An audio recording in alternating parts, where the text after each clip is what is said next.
Bonjour chers auditeurs, ici Éric Lantier au microphone et bienvenue à ce tour d'horizon du 21 avril 2017. Et oui, mesdames et messieurs, aujourd'hui, je vais vous parler du recul de l'indice de fécondité. Et oui, pourquoi, mesdames et messieurs? Bien, parce que c'est préoccupant. Et je pense qu'en tant que Québécois, on doit se préoccuper de cet indice-là. Parce que ça va avoir des répercussions majeures dans les prochaines années. Évidemment, les Québécois ne se reproduisent pas autant qu'ils le devraient. Pourquoi je dis qu'ils le devraient? Parce que l'indice de fécondité, qui a été évalué pour 2016, s'est établi à 1,9. Pardon, à 1,59. Ce qui veut dire que lorsqu'on est deux parents et qu'on se reproduit, il faut avoir au moins 2 enfants pour pouvoir assurer, si on veut, la pérennité de notre famille.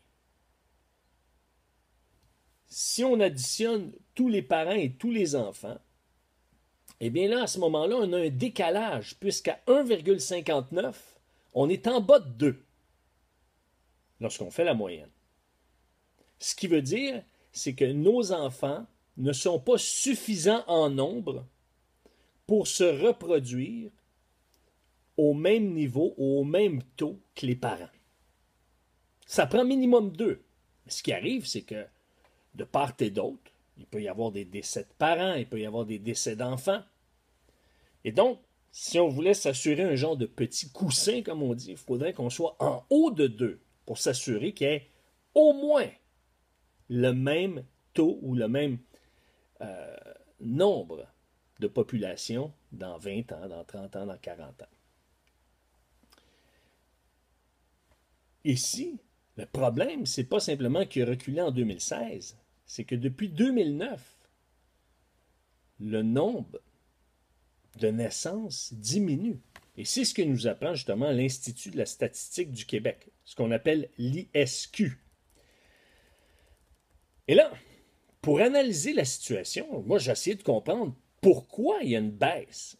Eh bien, je suis allé consulter un article de l'actualité qui est suffisamment intéressant et suffisamment complet pour nous dresser un bon portrait de la situation.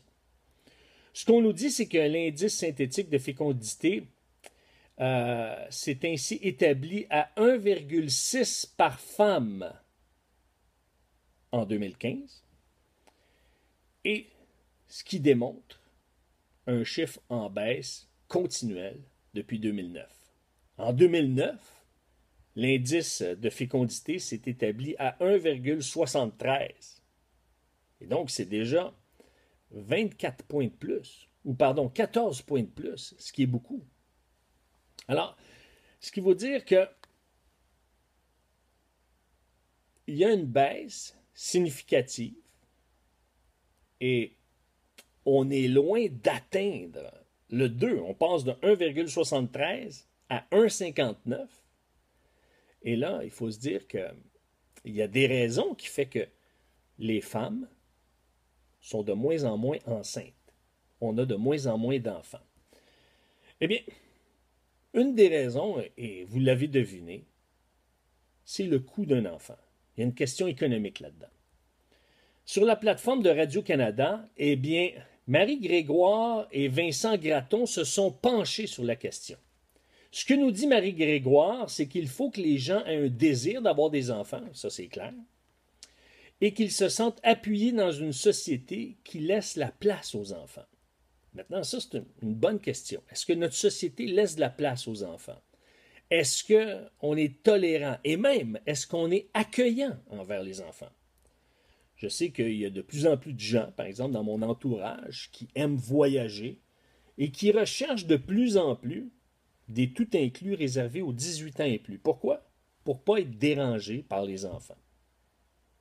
Ça, c'est un signal qu'on est en train de lancer. Les enfants nous dérangent. C'est vrai que ça peut être dérangeant, ça peut être bruyant, et spécialement dans une époque où est-ce que les parents ont peur d'être des parents et ont peur de prendre en charge l'éducation de leur enfant en, justement, leur donnant des conséquences ou en intervenant de manière à ce que les enfants puissent savoir se comporter avec civisme dans un lieu public.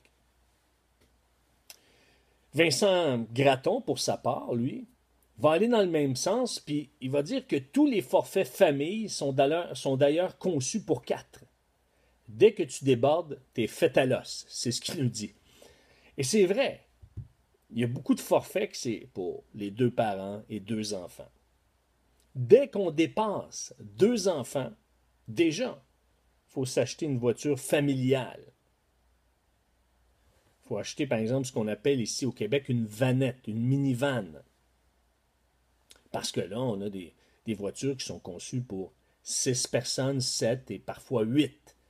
Il y a plus d'espace de rangement et plus de confort pour chaque membre de la famille. Mais si on revient à l'article de l'actualité que je vous citais préalablement, et encore une fois, je vous répète, tous les articles que je cite ou les statistiques que je cite, eh bien, sont accessibles sur ma page ericlantier.net. Vous avez tout simplement à aller sur la page du 21 avril et vous allez avoir accès à ces informations. Et ce qu'on nous dit dans l'article de l'actualité, c'est que selon Justice Québec, donc le gouvernement de la justice, eh bien, Justice Québec établit les montants de ce qu'on appelle la contribution alimentaire annuelle de base. OK? Donc, quand il y a divorce, il y a séparation, et là, à ce moment-là, par exemple, le père doit fournir une contribution alimentaire, ce qu'on appelait une pension alimentaire. Eh bien, ce que ça va faire, c'est que ce que ça nous dit dans ce tableau-là, c'est que selon Justice Québec, lorsqu'on a une pension alimentaire à payer et qu'on gagne autour de 50 000 $, eh bien, on doit déverser 10 200 $ pour 2 enfants. Donc, ça nous donne un indice à savoir combien ça coûte un enfant. On parle de 10 200 $. Si on a 3 enfants et qu'on doit verser une pension alimentaire, c'est 12 770. 4, 15 340. Donc, on voit que c'est pas tout à fait... C'est loin du double, parce que pour 2 enfants, c'est 10 200. Pour 4, c'est 15 340. Donc, c'est pas le double. C'est pas mathématiquement le double. Donc, avoir, par exemple, un 3e enfant, c'est pas beaucoup plus coûteux que 2 enfants. 4, c'est pas beaucoup plus coûteux que 3. Pour 5 enfants, c'est 17 900. Et pour 6 enfants, c'est 20 470. Donc, on double le montant de 2 enfants lorsqu'on en a 6. Et donc, ça nous donne des proportions. Ça nous dit, oh, c'est ça que ça va coûter. Donc, si par exemple, je gagne 50 000 et que j'ai 6 enfants, il me reste 30 000 de disponibles. Mais ça, il ne faut pas oublier d'enlever l'impôt là-dessus. Vous allez me dire oui, mais les allocations familiales sont quand même avantageuses lorsqu'on a 6 enfants. Peut-être, mais je serais bien surpris de constater que ça équivaut à 20 000 $ en provenance de l'État. Ça reste à vérifier, mesdames et messieurs. Mais il y a un autre indice qui fait en sorte qu'il y a de moins en moins de femmes qui tombent enceintes. Eh bien, c'est que l'âge moyen des femmes à l'accouchement augmente. Écoutez bien ça. Entre 1950 et 1970, je suis né dans cette période-là, disons vers la fin de cette période-là, eh bien, l'âge moyen pour se marier était de 23 ans et l'âge moyen pour avoir des enfants était de 24. Donc, on les avait tôt après, pas longtemps après s'être mariés. Et ce qui est intéressant, c'est que dans cette période-là, spécifiquement en 1957, l'indice synthétique de fécondité a atteint un sommet, soit de 4,09. Wow! On est à peu près au tiers de ça. À peu près. On est moins que la moitié de ça. À 1,59. C'est là. C'est pour ça qu'on appelle les enfants de cette génération-là les boomers. Il y a eu un boom. Et ça a atteint son apogée en 1957. Et après ça, ça a commencé tranquillement à décliner. Qu'est-ce qui a fait que ça l'a décliné? Eh bien, à partir de la fin des années 60, là, le recul de la religion, parce que la religion catholique était prédominante chez les Franco-Québécois, eh bien, faisant en sorte qu'on exigeait des femmes qu'elles tombent enceintes. Parce qu'on voulait s'assurer, depuis des décennies, que les protestants ne puissent pas être en majorité au Québec. Et ça l'a perduré, ça l'a demeuré dans la culture. Et le fait qu'on soit de moins en moins sensible aux exigences de la religion et du fait qu'on assistait de moins en moins au rassemblement religieux, eh bien, les gens ont délaissé, si on veut, l'aspect d'avoir des enfants à chaque année ou sur une base régulière. On additionne à cela l'efficacité de la contraception, l'accès au divorce et l'augmentation de la présence des femmes sur le marché du travail. Donc, additionner tout ça, eh bien, ça a contribué à ce que les femmes aient moins d'enfants. En 2011, ce qui est arrivé, c'est que l'âge moyen pour avoir des enfants a atteint la barre des 30 ans.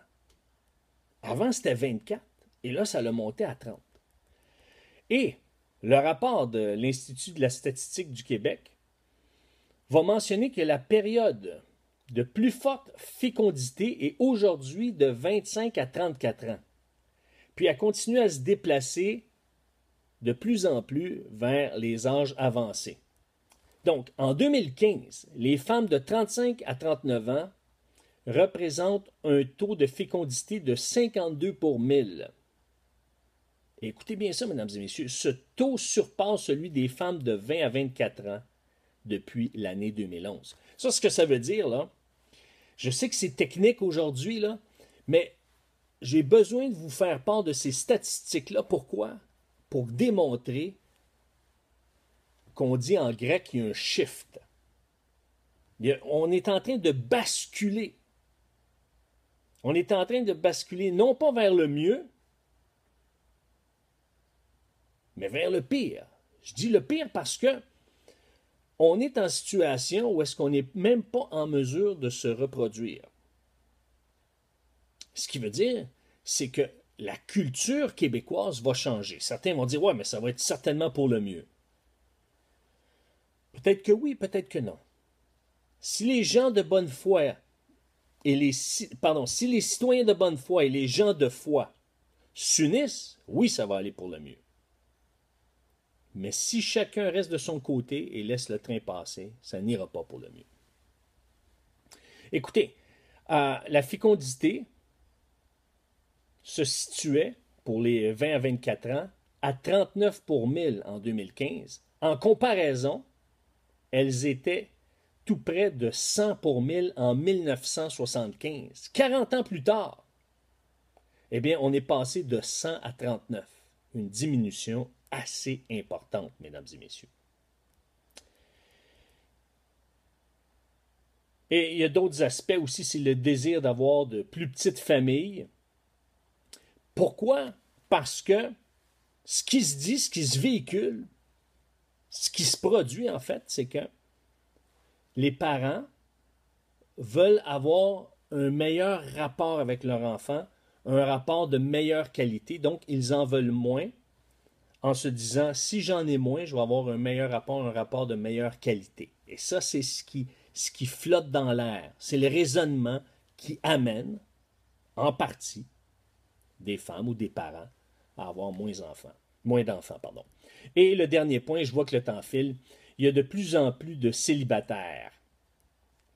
Ce qui arrive, c'est que le fait que la séparation est de plus en plus facile, donc il y a de plus en plus de divorces, et aussi du fait qu'il y a des partenaires qui, après une rupture, vont prendre du temps avant de s'engager sur une base sérieuse, eh bien, ça l'amène un plus grand nombre de femmes à remettre en question le fait d'avoir des enfants. Et donc, tout ça, mesdames et messieurs, ça nous montre une chose, c'est que cet indice de fécondité-là en dit long sur où est-ce qu'on est rendu en tant que société. Il y a de plus en plus d'instabilité conjugale, de moins en moins de couples se tournent vers le mariage, vers l'engagement. Il y a une question économique qui rentre en ligne de compte.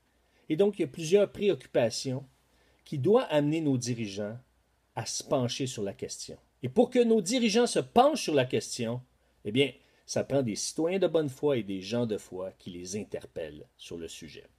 Sur ce, mesdames et messieurs, je vous souhaite une bonne fin de semaine et je vous dis à lundi.